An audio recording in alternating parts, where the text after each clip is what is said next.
Televisión Legislativa presenta TVL Noticias, emisión central. Miércoles 17 de abril del 2019, amigas y amigos, tengan todos ustedes una buena tarde, bienvenidos y bienvenidas a la emisión central de TVL Noticias, gracias a quienes nos sintonizan a través del canal 42 en la ciudad de Quito y también en internet en tvl.asambleanacional.gov.es. Aquí arrancamos con el detalle de la información.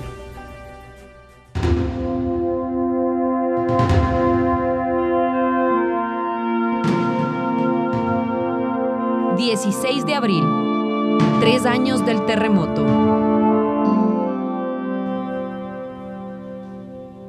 Así es, la noche del 16 de abril del 2016, Ecuador fue testigo de uno de los movimientos sísmicos más fuertes de su historia, el terremoto de 7.8 grados en la escala de Richter. Este último martes, 3 años después, se recordó la fecha y a propósito les hemos preparado un reportaje especial. La noche del 16 de abril de 2016, Ecuador sintió uno de los movimientos sísmicos más fuertes en su historia. El terremoto de 7.8 grados en la escala de Richter, con epicentro entre las parroquias de Pedernales y Cojimíes, es considerado el más destructor que ha sufrido el país. Y según autoridades, es el más mortal de Sudamérica, desde el de Colombia de 1999. Justamente estamos en Manabí, una de las provincias más afectadas por el terremoto de 7.8 grados. A 3 años de este hecho, hemos preparado este reportaje para contarles qué pasó, qué se hizo y qué falta por hacer. Empecemos. 2 para las 7 de la noche del sábado 16 de abril, los ecuatorianos no imaginaron que sus actividades y planes debían cambiar. Casi 75 segundos bastaron para entender que lo que ocurría dejaría pérdidas irreemplazables. Luis Barcia veía la televisión cuando sintió el terremoto.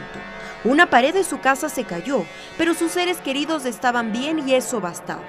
No tuvieron la misma suerte algunos de sus vecinos de Tarqui, la denominada zona fantasma. Aquí en la parte de atrás, en la otra calle, había hoteles, un hotel que se llamaba El Ancla, había casas ahí murieron vecinos míos inclusive, porque ellos en lugar de correr para el centro de la calle se metían debajo de la casa, en ese momento les caía encima la casa.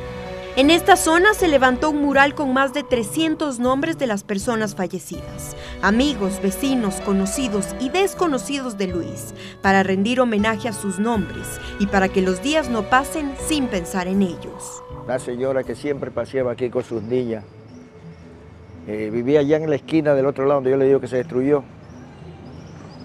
Ella en lugar de salir a la carrera se metió a la casa más y el hijo a tratar de sacarle a ella y se fue a la casa abajo y todos murieron ahí. Pero ante la tragedia el Ecuador mostró su valía. Varias medidas fueron tomadas por parte de las autoridades, equipos extranjeros y todos los ciudadanos.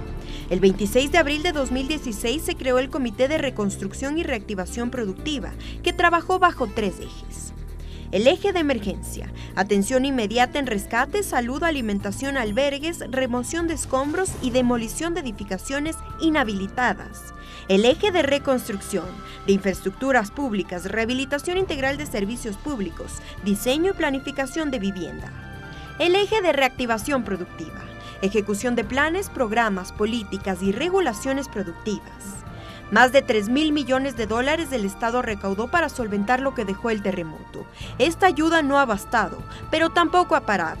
El 10 de marzo de este año, el ministro de Economía y Finanzas entregó 12 convenios con Manabí y Santo Domingo, valorados en 10 millones de dólares, para reactivar las zonas afectadas tras este terremoto. El diseño de estudios para avanzar tanto en Santo Domingo como en Manabí en el inicio de obras de agua, obras de saneamiento, obras de regeneración urbana. Conmemorar con optimismo es el eslogan de este año del gobierno de Manabí.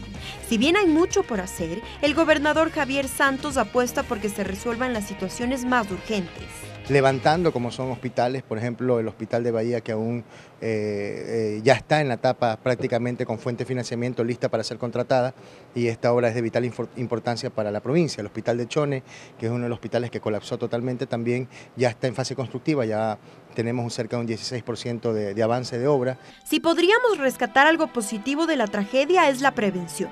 La titular de la Secretaría de Gestión de Riesgos cree que si bien el país no puede evitar un desastre natural como el que vivimos, está más consciente y prevenido de estas situaciones.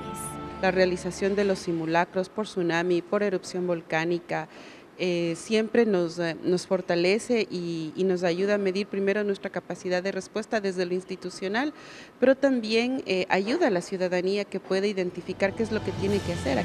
674 personas fallecieron, 6.274 resultaron heridas, 32.351 viviendas dañadas, 25.000 personas sin hogar. Estos son algunos de los datos que deja el terremoto de 7.8 grados en la escala de Richter. Sí se puede, los ecuatorianos siempre se levantan. Puede sonar como una frase cliché, sin embargo la prueba del 16 de abril demostró que esto es una realidad. Sin el trabajo de los y las ciudadanas, esta y otras ciudades no se hubiesen reconstruido. Han pasado 3 años desde ese terremoto y todavía falta mucho por hacer. Pero con el trabajo día a día, esta historia puede quedar para un recuerdo. Este ha sido el reportaje especial por los 3 años del terremoto de 7.8 grados que sacudió al Ecuador. Hasta la próxima. Muy bien, Tatiana. Y tras el terremoto del 16 de abril, desde la Asamblea Nacional han surgido iniciativas enfocadas en el desarrollo de las provincias más afectadas tras este desastre natural. Precisamente, asambleístas de distintas bancadas presentaron una reforma a la Ley de Solidaridad que busca eliminar el copago de las viviendas entregadas a los damnificados por acuerdo ministerial. Han pasado 3 años desde el terremoto de 7.8 grados en la escala de Richter. Desde la Asamblea Nacional se han aportado con iniciativas y proyectos de ley para fomentar la reactivación de las zonas afectadas. Este martes 16 de abril, la asambleísta Carla Cadena, en compañía de asambleístas de distintas bancadas, presentaron un proyecto de ley reformatorio a la Ley de Solidaridad, que busca que se elimine el 10% del copago a las viviendas entregadas a los damnificados, definido mediante un acuerdo ministerial. Y que sea el comité de reconstrucción que asuma este costo, porque los valores que se utilizaron para dar estas viviendas a los afectados directos del terremoto fueron valores productos de la Ley de Solidaridad. Como estas iniciativas, hay varias por parte del Legislativo. La misma Ley de Solidaridad, de iniciativa del asambleísta Carlos Bergman, y aprobada en 2016. De que los sectores devastados tengan la oportunidad de reactivarse y de poder reconstruir sus ciudades, sus provincias y sus parroquias. Gracias a esta iniciativa, en mayo de 2018, según el SRI, se recaudó 1.633 millones de dólares. Además, está la Ley de Fomento Productivo, enviada por el Ejecutivo pero reformada por los legisladores, para garantizar el beneficio a estas provincias. Así lo explica el presidente de la mesa donde fue tramitada, Esteban Albornoz. Y me refiero a la exoneración del impuesto a la renta, mientras en el resto de zonas y provincias del país pues se hablaba de 10 y 15 años, en el caso de Manabí y Esmeraldas estábamos hablando de hasta de 15 años de la exoneración del impuesto a la renta. Y desde la Comisión de Gobiernos Autónomos se tramitó la Ley Orgánica Reformatoria al Código de Producción, Comercio e Inversiones para el establecimiento de polo de desarrollos. Esto por la necesidad de fortalecer la reconstrucción y la ejecución de obras en las provincias de Manabí y de Esmeraldas. El presidente de la Comisión, Rubén Bustamante, explicó la iniciativa. Una ley que trae beneficios importantes para las dos provincias, tanto para Manabí y Esmeraldas, en donde se generan una serie de incentivos que esperamos que se vayan plasmando. Con esta iniciativa presentada a 3 años del terremoto, se propone que las personas beneficiadas con viviendas, tras perder las suyas, no paguen el 10% de las mismas. Ese valor deberá asumirlo el Comité para la Reconstrucción. Tatiana Sonnenholzner, TVL Noticias. En otro ámbito de la información, por unanimidad, el Pleno de la Asamblea solicitará a la Secretaría de Educación Superior y al Instituto de Fomento de Talento Humano a fin de que se revise la situación de los becarios y deudores de créditos educativos, esto con el objetivo de precautelar sus derechos en la aplicación de las políticas públicas a favor de la educación. Previa discusión en la Comisión General, los testimonios de los afectados confirmaron las irregularidades de los estudiantes cuando retornan al Ecuador. lo que empezó como una ilusión de vivir una experiencia única, cambió rápidamente al momento que regresamos al Ecuador a liquidar y a compensar nuestras becas. Este fue el testimonio de una de las becarias afectadas que mantiene deudas. Tatiana Alarcón contó su situación al retornar al país. Dicho sistema da pie a que como becarios debamos sufrir debido a la pérdida de documentos, alta variabilidad en las listas. Otro testimonio expuesto en el Pleno fue de Vilma González, representante de los deudores de créditos educativos. También reveló su caso. Mi hijo falleció.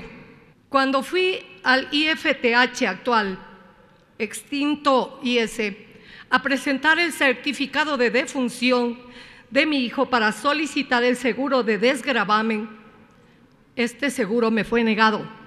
Los señores IFTH solo dijeron, usted no tiene derecho. Cada testimonio es un drama humano, dijo la legisladora Mae Montaño, proponente de la resolución. Dijo que es ahora que debemos tomar correctivos y no dejar en la indefensión a los becarios. Llama a los funcionarios que están involucrados o que deberían involucrarse de manera directa en la solución inmediata de los jóvenes que están en coactiva, de los jóvenes que están con medidas cautelares, de los jóvenes que necesitan un trabajo. El debate arrancó con varias propuestas como la planteada por la legisladora Silvia Salgado, presidenta de la Comisión de Educación, mesa legislativa que también conoció la situación. Que simplemente si se queda este día en un exhorto, no pasará de tener esa efectividad que aspiramos y que están esperando los becarios y también los beneficiarios de estos créditos educativos. Reformas legales a otras normativas como el Código Administrativo, Código de Ingenios, además de una revisión y modificación al convenio con el Banco del Pacífico, fueron parte del debate. El deudor debe cancelar el 20% del total de la deuda. Esto debe cambiar. Que el CAL califique de manera urgente las propuestas de reforma que ya están planteadas. De su lado, Juan Cristóbal Lloret alertó que hay una ley de eficiencia de trámites que hay que dar seguimiento, pues en la norma establece facilidades de liquidación de las becas. Darle ciertas facilidades a los estudiantes para que puedan refinanciar su deuda. La Asamblea Nacional, en el plazo de 30 días, iniciará el requerimiento de información para verificar la correcta aplicación de la normativa en el cumplimiento de las disposiciones legales exigidas en la resolución. Mariela Logroño, TVL Noticias. Y este martes, el Pleno de la Asamblea por unanimidad resolvió la objeción parcial por inconstitucionalidad del Ejecutivo al proyecto de Código General de Procesos. En la misma sesión, además, se resolvió el exhorto para que el Ejecutivo, a fin de que se desclasifique la información del secuestro y asesinato de los periodistas de Diario El Comercio. Los detalles de la jornada a continuación. La decisión fue unánime. El Pleno resolvió la objeción parcial por inconstitucionalidad del Ejecutivo al proyecto de reformas al Código Orgánico General de Procesos. La ponente Marcela Guiñaga planteó que se incorporen los artículos y disposiciones en los que se procedió a la objeción por inconstitucionalidad, a fin de que sean remitidos a la Presidencia de la República para su sanción. En cuanto a los artículos y disposiciones que no fueron objetados, sigan con el trámite parlamentario pertinente. Quisiera primero decir, señores legisladores, que la Corte Constitucional declaró que no procede la inconstitucionalidad de forma de dicho proyecto.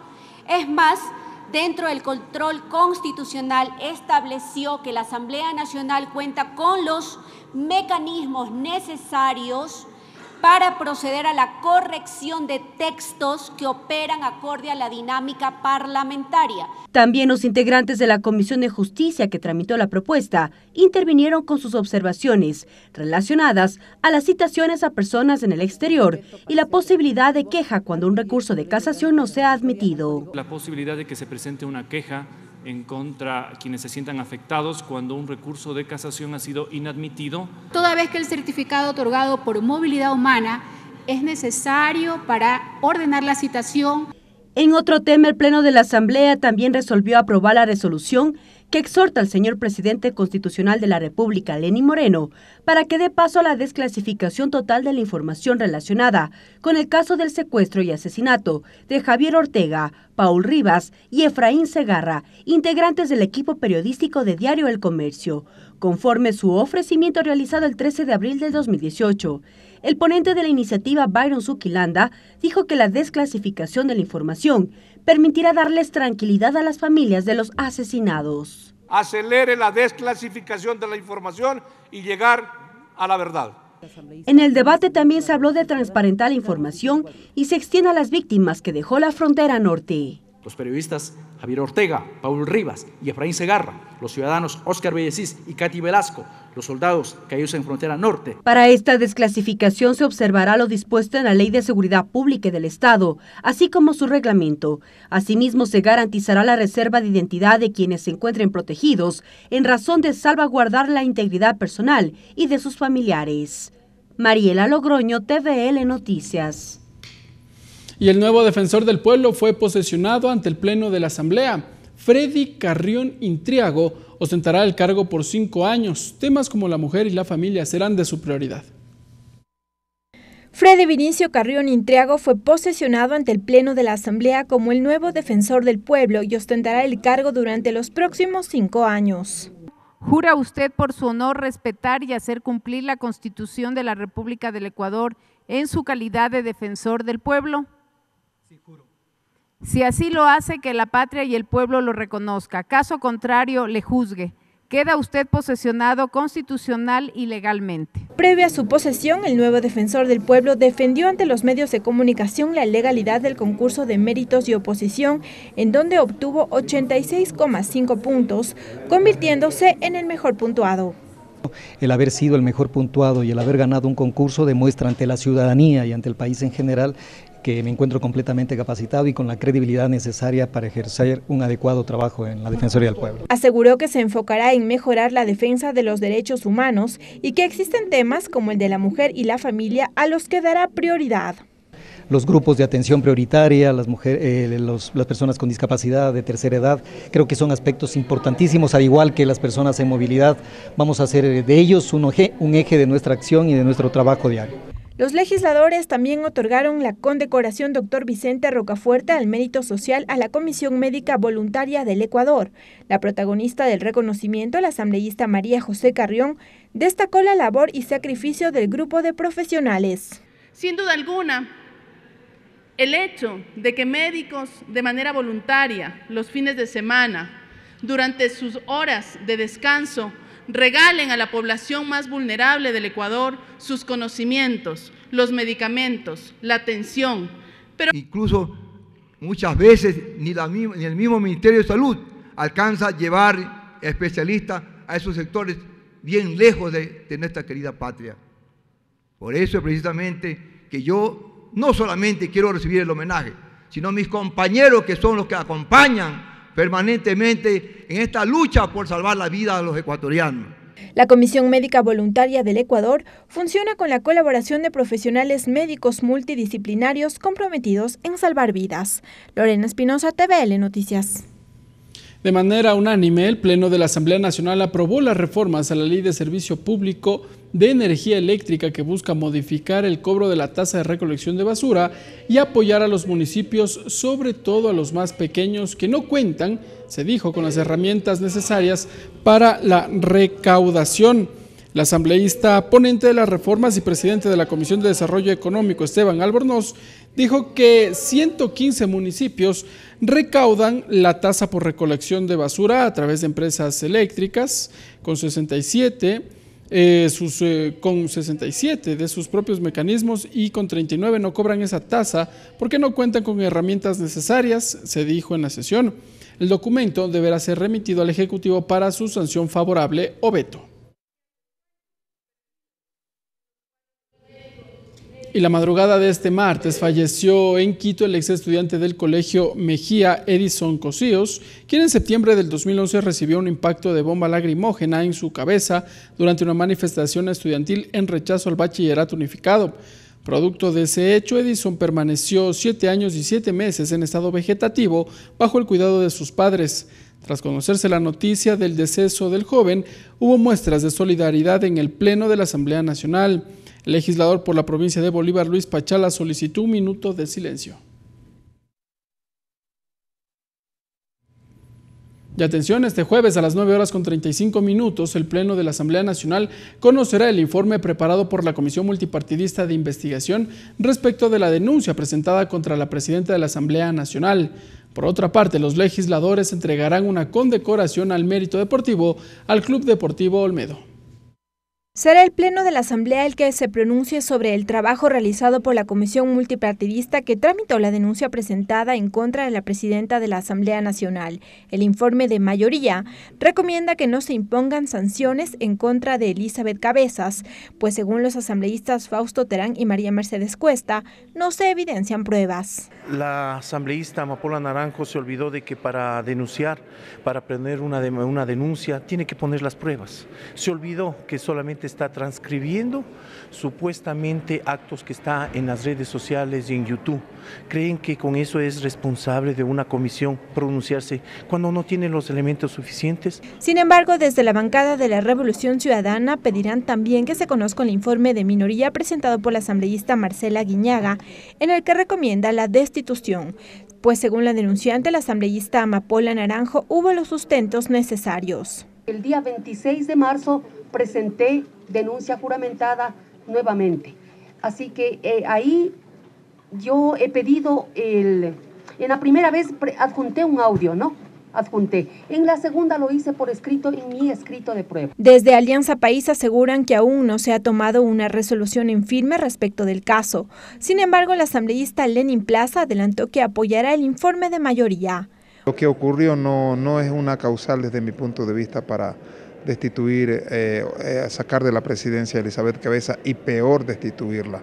Yo creo que nosotros debemos pensar en cosas más importantes y de fondo y debemos dejarnos desde mi punto de vista de estos enfrentamientos. Por otra parte, y en la misma sesión plenaria también se hará la entrega de la condecoración Dr. Vicente Rocafuerte al mérito deportivo al Club Deportivo Olmedo por sus 100 años de vida deportiva.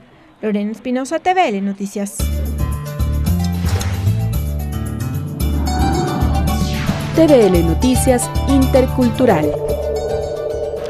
Miga chihuay chica yukuna, ñukunchi ñami kay picanchi, kasna kachaupi punja pi willa y conata rixi chingapa, Mashi Ricardo Bravo, aji punja.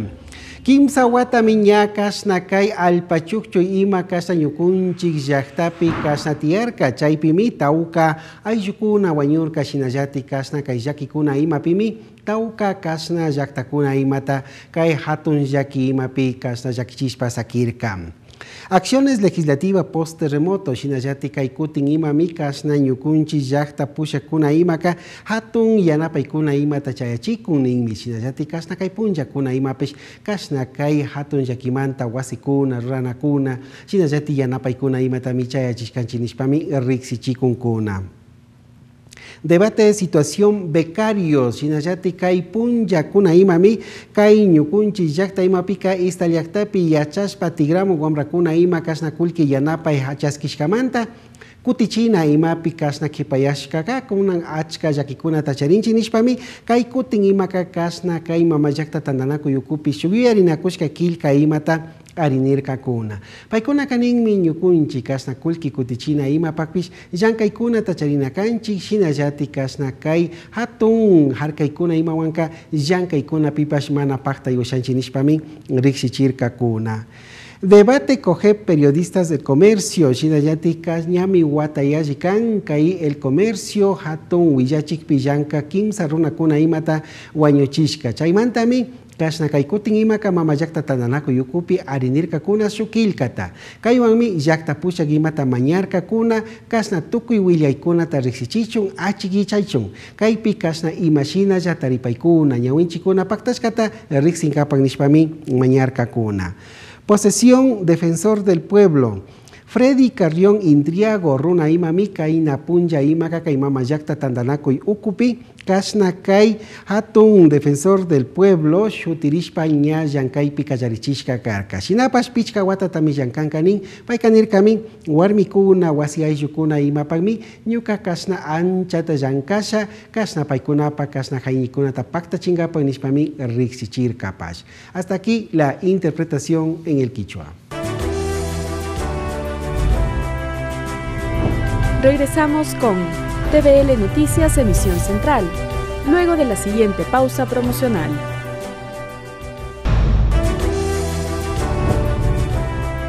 Continuamos con TVL Noticias Emisión Central.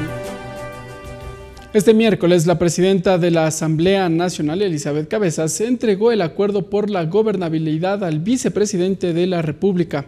Mariela Logroño nos tiene el informe. Hoy la Asamblea Nacional del Ecuador entregó al vicepresidente de la República, Otto Sonnenholzner, el Acuerdo Nacional por la Gobernabilidad, un espacio que contó con la presencia de los actores sociales, productivos y económicos que entregaron sus propuestas de observaciones durante mesas de trabajo. Durante su intervención, la titular del Legislativo, Elizabeth Cabezas, recordó cada una de estas propuestas y el trabajo conjunto. Es indispensable el consolidar espacios de trabajo que permitan que, como hoy, demos pasos hacia adelante y que vayamos de lo simple a lo complejo, del planteamiento de ideas y de formulación de ciertas reformas de leyes a materias concretas y a propuestas planteadas en nuestro documento. Luego de la entrega formal del Acuerdo Nacional por la Gobernabilidad, el vicepresidente de la República, Otto Sonnenholzner, señaló que en 15 días se entregaría el Acuerdo Nacional, un espacio que, como él lo ha destacado, ha permitido visibilizar las problemáticas del país, una de ellas el desempleo. Por eso es necesario, por eso es una prioridad del Gobierno Nacional. Acuerdo por la educación, acuerdo por la seguridad social, acuerdo por la competitividad y la generación de empleo. Sí, el empleo de aquellos que no lo han conseguido. Sí, el empleo de aquellos que siguen esperando que nosotros, y me refiero a todos los actores del sector público, incluyéndonos, generemos las condiciones para que puedan tener la única forma de superación sostenible que te llena de honor, de orgullo, que es trabajar. El Acuerdo Nacional por la Gobernabilidad convocó alrededor de 600 actores sociales de instituciones públicas y privadas que participaron en 3 talleres. Finalmente, ya en la vicepresidencia de la República reposa este Acuerdo Nacional por la Gobernabilidad. Es la información que se generó el día de hoy en la Asamblea Nacional desde el Salón de Expresidentes. Buenas tardes. Buenas tardes, Mariela. Gracias por el informe y atención. Tras la aprobación de la resolución que exhorta al presidente de la República a desclasificar la información del caso de los periodistas de Diario El Comercio asesinados en la frontera norte, el Grupo Parlamentario por los Derechos Humanos se reunió con los familiares de las víctimas para que entreguen detalles sobre el estado de la investigación. En la reunión, los familiares hicieron 3 pedidos a los legisladores. Nuestra compañera Lorena Espinosa estuvo en la cobertura y nos prepara un informe.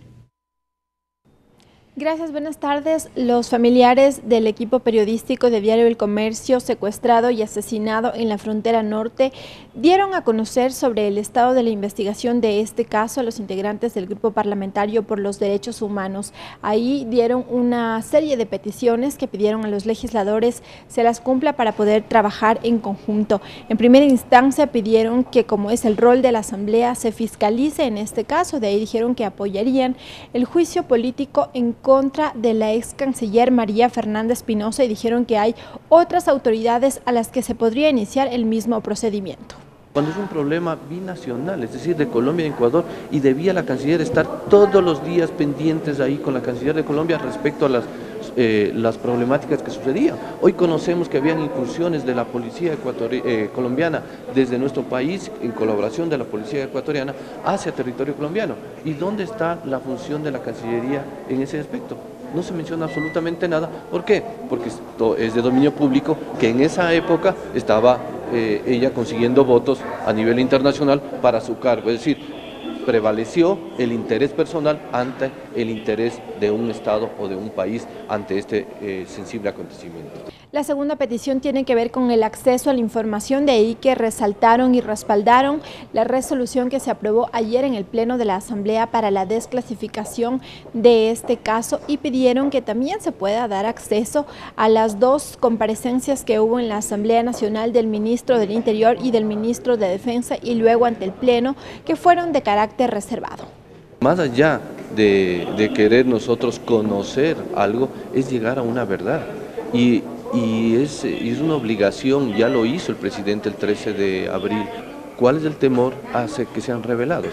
¿Cuál es el temor a que no se entregue esta documentación? Públicamente lo ha hecho el presidente en 7 ocasiones.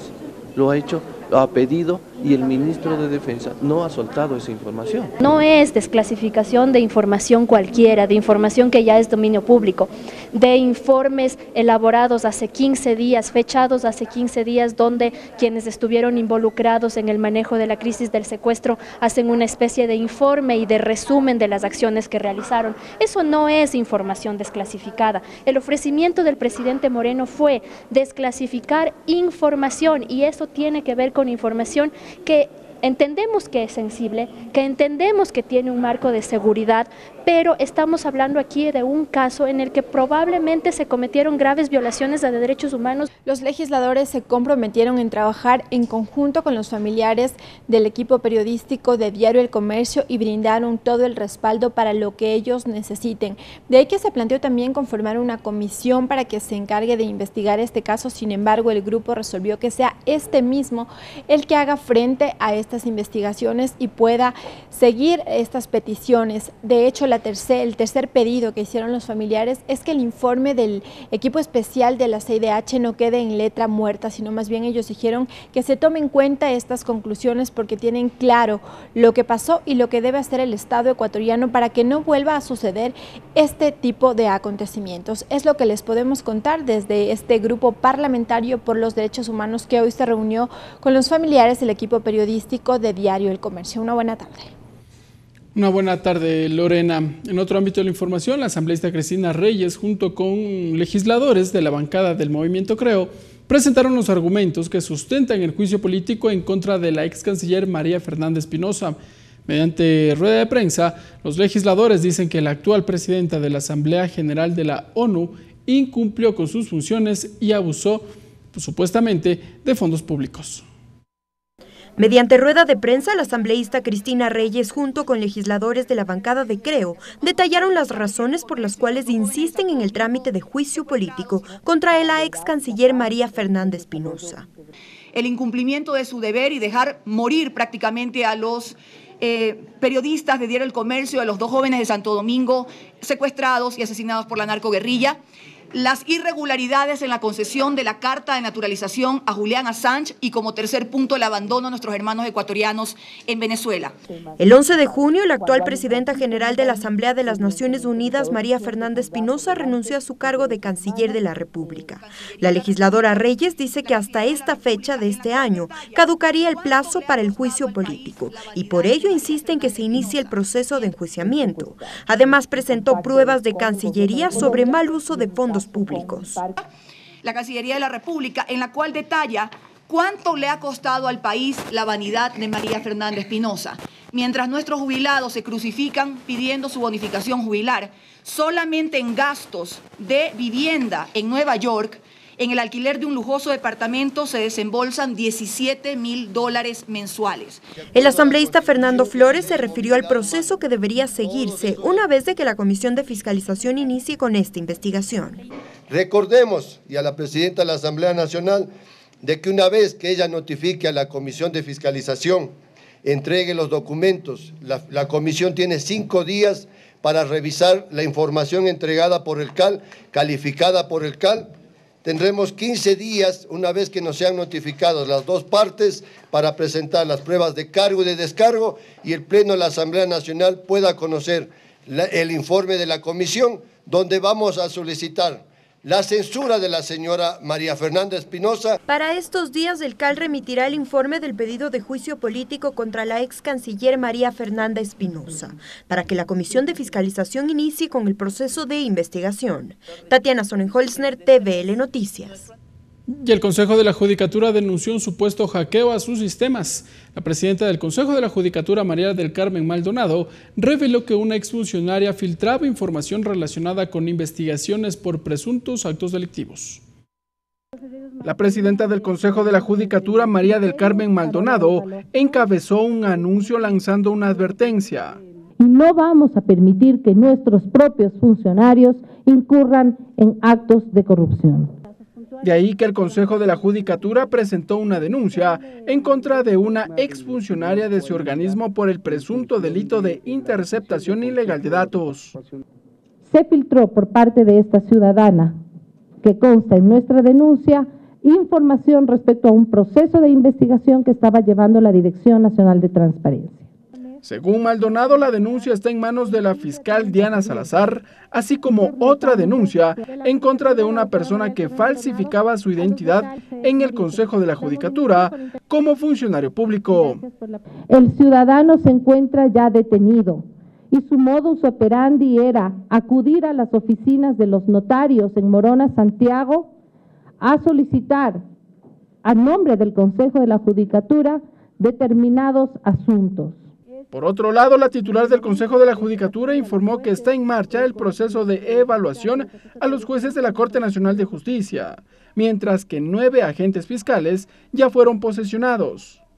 2 agentes fiscales en Azuay, 1 agente fiscal en Chimborazo, 2 agentes fiscales en El Oro, 3 agentes fiscales en Pichincha y 1 agente fiscal en Guayas. Son los avances que informó María del Carmen Maldonado al frente del Consejo de la Judicatura. Ricardo Bravo, TVL Noticias. TVL Noticias Intercultural.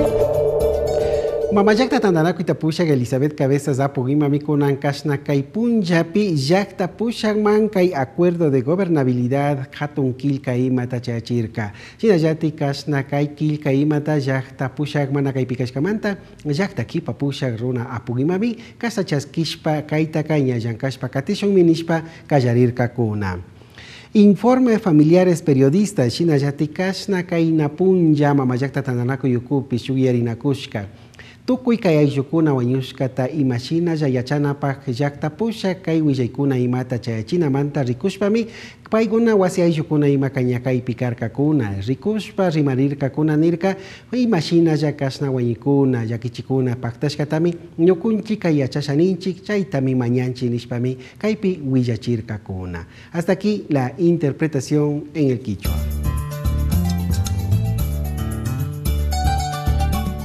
Gracias, César. Gracias, amigas y amigos. De esta forma nosotros cerramos la emisión central de TVL Noticias. Tendremos la emisión estelar a partir de las 18 horas. Que tengan una buena tarde y buen provecho.